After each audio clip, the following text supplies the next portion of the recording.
L'invité de LC Première. La réforme de l'IRPP, l'impôt sur le revenu des personnes physiques, on en parle. Objectif, alléger la fiscalité sur les classes moyennes en faisant peser une charge plus forte sur les catégories de revenus les plus élevés. Depuis 6h30, nous sommes avec Philippe Dunoyer, le porte-parole du gouvernement.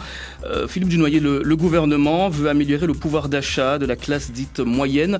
Mais comment vous définissez cette classe moyenne ? Pardon. La classe moyenne, c'est une catégorie de la population fiscale, comme on dit, c'est-à-dire des foyers qui déclarent et qui payent de l'impôt, qui est la plus représentative puisque, à elle seule, cette catégorie des classes moyennes représente les 2/3 des foyers qui payent de l'impôt. Et en l'occurrence, on les identifie aujourd'hui par une définition qui avait été d'ailleurs retenue lors de son déplacement par Monsieur Lieb, qui avait fait les premiers rapports sur cette réforme et qui est retenue à l'échelle internationale par des organismes reconnus, qui consiste à dire il faut prendre ceux qui se situent, et la moitié donc des foyers qui se situent au milieu des échelles de revenus. Alors parlons simplement, oui. Voilà, en Calédonie, l'échelle de revenus qui correspond à cette classe moyenne, déclarée donc par les foyers, c'est entre 180 000 francs et 500 000 francs par mois et par foyer. C'est large, c'est normal puisque ça représente un peu plus de 50 000 foyers, cette échelle que je viens de vous indiquer. Donc on a la certitude avec cette réforme d'avoir, puisqu'on déplace 1,3 milliard de charges fiscales, on allège cette charge fiscale pour les classes moyennes, on leur redonne du pouvoir d'achat et au final, c'est le premier chiffre à retenir, plus de 90% des foyers qui payent de l'impôt aujourd'hui vont voir leur impôt baisser. Alors vous vous concentrez sur la modification des systèmes de parts et demi-parts, c'est ça la réforme ? Alors, en fait, c'est l'avantage que l'on tire du quotient familial qui est plafonné. Le quotient familial, c'est effectivement le nombre de parts que l'on a à partir du moment où on a un enfant, où on accueille des personnes à son domicile, des ascendants. On peut avoir aussi des demi-parts supplémentaires si son enfant fait des études à l'extérieur du territoire ou s'il a un handicap. Donc, ces demi-parts ou ces parts accordées en plus de ce à quoi on a droit en tant que personne seule ou couple, produisent des effets qui, en l'occurrence, abaissent le niveau de votre impôt. Plus on a des revenus importants, plus on comprend que cette demi-part ou cette part représente un avantage important. Et en l'occurrence, il était nécessaire de le plafonner, cet avantage, à 300 000 francs par demi-part. Je précise immédiatement que les foyers qui retirent un bénéfice supérieur à ces 300 000 francs sont exclusivement placés dans le décile 10, c'est-à-dire la catégorie de revenus les plus élevés, et que très très majoritairement, à plus de 90% des cas là encore, les foyers ne seront pas concernés par cette baisse, enfin cette application du plafonnement. Donc on répète, plus les revenus sont importants, plus la déduction avec cette demi-part était avantageuse.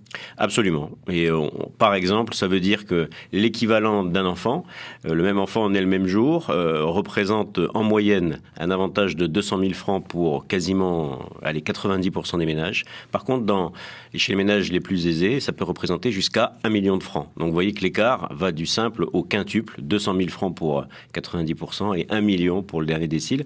L'écart était trop important, donc on l'a plafonné à 300 000 francs par demi-part. Alors, combien vous comptez prendre aux revenus les plus aisés ? Parce que finalement, c'est ça l'objectif.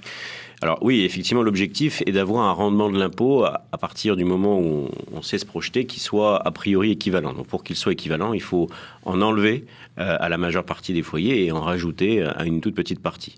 Donc on prend, avec les simulations, on récupère 1,3 milliard de pouvoir d'achat, je le disais tout à l'heure. Et donc ce 1,3 milliard, il est prélevé dans le décile 10, il est ensuite réparti au profit des différents foyers et on a donc un avantage qui représente pour les classes moyennes environ entre 25 et 30% d'impôts en moins.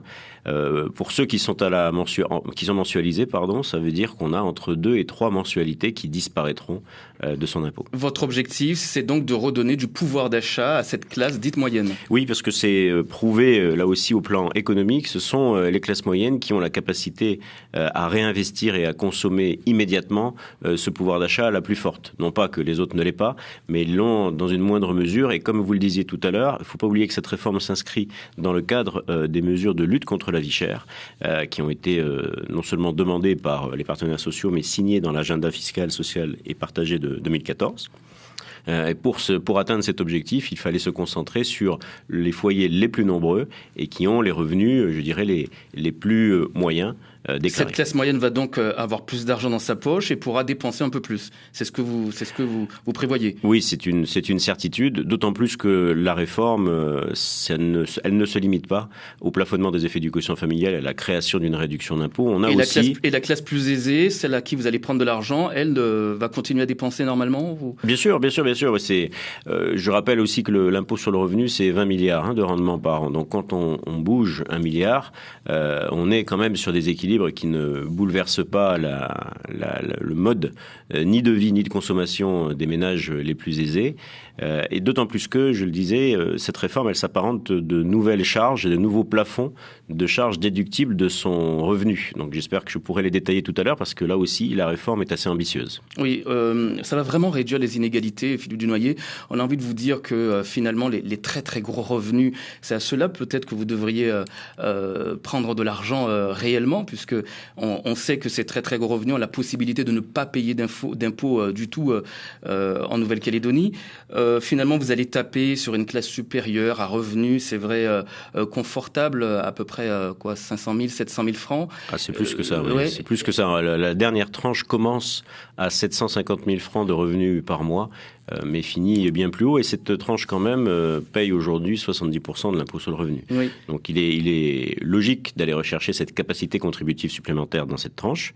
Mais je le dis, et je voudrais pouvoir vous le détailler aussi, parce que ça va s'adresser à tous les foyers, quel que soit leur niveau de revenus et leur type de consommation. Vous imaginez bien que les gens qui seront concernés, cette qui vont classe pouvoir supérieure ne va pas le prendre. Très très clairement, il y a 3385 foyers sur 103 000, c'est-à-dire 4% des foyers qui vont avoir leur impôt augmenté. 4% sur 100% des foyers. Donc forcément, on va faire, mais on ne peut pas faire que des heureux quand on fait ce type de réforme. Pas d'omelette sans casser les œufs, c'est ce que vous disiez. Pas d'omelette sans casser des œufs, oui, effectivement, si vous voulez. Bon, on va peut-être les entendre tout à l'heure à partir de 7h10. L'antenne est ouverte 258-258. Merci beaucoup.